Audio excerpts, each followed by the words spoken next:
नमस्कार। आपका अगला टॉपिक होगा सरल रेखा में गति। यह आपका चैप्टर नंबर 3 है क्लास 11 का, जो सरल रेखा में गति है। इसको बोलते हैं motion in a straight line. तो आपके तीसरे चैप्टर का जो टॉपिक होगा पहला होगा गति। देखिए, चैप्टर का नाम है सरल रेखा में गति, यानी आपको जो गति होगा वो सरल रेखा में होगा। जैसे आप किसी बस की गति को समझ सकते हैं या ट्रेन की गति को, ये सब जो है सरल रेखा में गति होता है।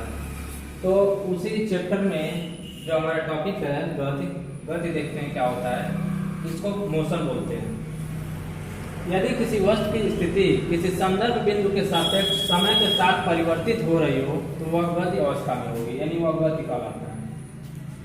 अगर कोई वस्तु की स्थिति, कोई भी वस्तु है, उसका पोजीशन अगर हम ले लेते हैं, जैसे मान लीजिए ये बिंदु है, यहाँ पे है ये बिंदु, इस पॉइंट पे है, इसके साथ संदर्भ बिंदु के सापेक्ष, इस बिंदु के सापेक्ष समय के साथ परिवर्तित हो रही है। और ए बिंदु से, यहाँ ए बिंदु है, ए बिंदु पे जो है कोई व्यक्ति है, ए बिंदु पे कोई व्यक्ति है, सब कोई है, और यह व्यक्ति यहाँ से चलते चलते और जो है किसी बिंदु बी पे पहुँचता है, बी बिंदु पे यह व्यक्ति पहुँच जाता है। तो हम देखते हैं ए बिंदु के सापेक्ष समय के साथ परिवर्तित, इसमें जो है यहाँ से यहाँ तक बी बिंदु तक जाने में कुछ समय लगा होगा, तो वह समय के अकॉर्डिंग, यानी उस समय के अकॉर्डिंग जो है ये कुछ चेंजिंग हुआ है इसके डिस्टेंस में। यानी यहाँ था और यहाँ से बी बिंदु तक गया है, तो जाने में, जो बी बिंदु तक जाने में इसको कुछ न कुछ समय लगा होगा, तो ये आपका गति कहलाता है। यानी अगर कोई वस्तु किसी संदर्भ बिंदु के सापेक्ष समय के साथ परिवर्तित हो रही हो, समय के साथ जो अपना स्थान बदल देता हो, तो ये कहा जा सकता है कि वह वस्तु गति अवस्था में है। उसी के ठीक अपोजिट विराम अवस्था, जिसको रेस्ट स्टेट बोलते हैं। विराम अवस्था, विराम माने रुकना, अवस्था स्टेट होता है। इसी के ठीक अपोजिट होगा, ये क्या हो जाएगा, यदि किसी वस्तु की स्थिति किसी संदर्भ बिंदु के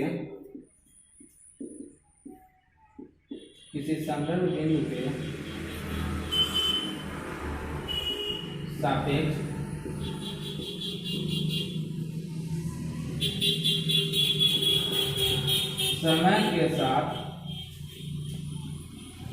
समय के साथ परिवर्तित हो रही है।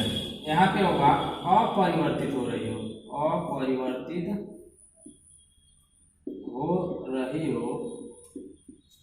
हो रही है, तो वह विराम अवस्था में होती है। विराम अवस्था में होगी। गति के ठीक अपोजिट है विराम अवस्था। यदि किसी वस्तु की स्थिति किसी संदर्भ बिंदु के सापेक्ष समय के साथ अपरिवर्तित हो रही हो, परिवर्तित का मतलब बदलना, अ लगा दिए तो इसका मतलब नहीं, यानी नहीं बदलती हो, तो वह विराम अवस्था में होगी, यानी रुकी हुई अवस्था में होगी, रेस्ट स्टेट में होगी। यानी कोई बिंदु ए पर है और समय जो है बीतता जा रहा है, ये जाना चाह रहा है लेकिन जा नहीं रहा है। यहाँ से मान लीजिए 2 मिनट हुआ, 5 मिनट हुआ, 10 मिनट हुआ, 1 घंटा हुआ, इस तरीके से ये अपने जगह पे ही है, तो इसके इस कंडीशन को विराम अवस्था कहेंगे। यानी ये जहाँ था, जिस बिंदु पे था, उसी बिंदु के सापेक्ष जो वो वहीं रहा, कहीं वो जो है अपना स्थान चेंज नहीं किया, तो उसके इस स्थिति को विराम अवस्था कहेंगे। तो आपका गति अवस्था और विराम अवस्था ये हुआ।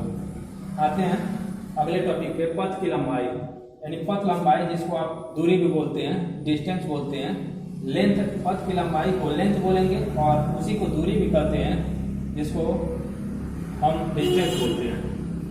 तो डिस्टेंस क्या होता है, किसी वस्तु द्वारा किसी समय अंतराल में तय किए गए पथ की लंबाई को वस्तु द्वारा तय की गई दूरी होती है। किसी वस्तु द्वारा किसी समय अंतराल में, यानी किसी भी समय अंतराल में, समय के अंतराल में तय किए गए पथ की लंबाई, जो हम जो है पथ यानी पथ रास्ते की लंबाई जो तय करते हैं, उस तय किए गए पथ की लंबाई को दूरी कहा जाता है। वस्तु द्वारा तय किया गया दूरी कहा जाएगा। जैसे कोई व्यक्ति ए पर है, ठीक है, ए बिंदु पर कोई व्यक्ति है और यहाँ से यह व्यक्ति चलना शुरू करता है। यह व्यक्ति यहाँ से चलना शुरू करता है, बी पोजीशन पे आया, फिर यह व्यक्ति चलते चलते सी पोजीशन पे आया और सी से फिर चलते चलते यह डी पोजीशन पे गया। सपोज दैट ए से बी तक का उसका कुल दूरी जो है 5 किलोमीटर है, 10 किलोमीटर है। फिर बी से सी तक का 5 किलोमीटर का पथ तय किया, सी से डी तक का 8 किमी का पथ तय किया। तो तय करने में इसको कुछ न कुछ समय लगे होंगे, तो पूरे पथ की लंबाई को वस्तु द्वारा तय किया गया दूरी कहा था। पूरे पथ की लंबाई हम देख लेंगे कितना हो जाएगा, यानी वस्तु द्वारा तय किया गया दूरी, यहाँ लिखते हैं, वस्तु द्वारा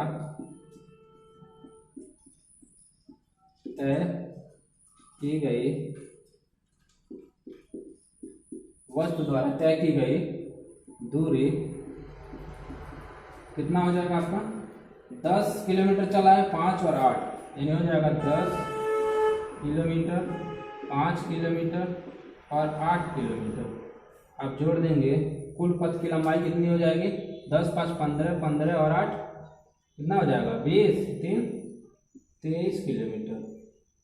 यानी कुल पथ की लंबाई कितना हो गया, 23 किलोमीटर।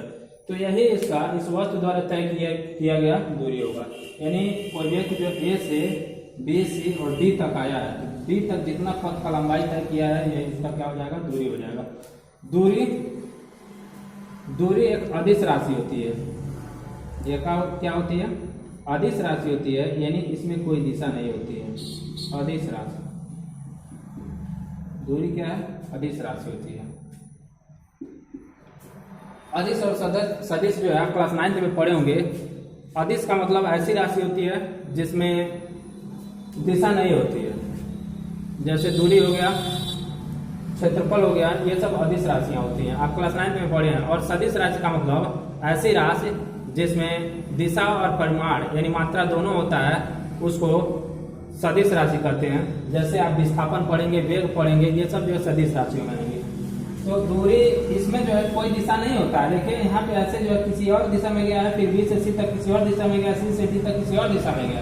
यहाँ पे दिशा की जरूरत है ही नहीं, इसलिए अदिश राशि हो जाएगा। इसमें केवल परिमाण है, यानी मात्रा है, 10 किलोमीटर, 5 किलोमीटर, 8 किलोमीटर, तो इसलिए इसको अदिश राशि कहेंगे। बाकी इसका जो मात्रक होता है इसका एमकेएस पद्धति में, यानी SI मात्रक किसका होगा, मात्रक किसका हो जाएगा, मीटर होता है। दूरी का मात्रक क्या होता है, मीटर, यानी लंबाई का मात्रक मीटर। सीजीएस पद्धति में इसका मात्रक जो होता है, सीजीएस पद्धति में मात्रक सेंटीमीटर होता है, सेंटीमीटर। तो इस तरीके से हम दूरी देखें, गति, विरामावस्था और पथ की लंबाई यानी दूरी को देखें। बाकी जो आपका टॉपिक होगा अगले वीडियो में होगा। अगर आपको वीडियो पसंद आया हो तो वीडियो को सब्सक्राइब, लाइक करना जो है ना भूलें और शेयर जरूर कीजिएगा। धन्यवाद।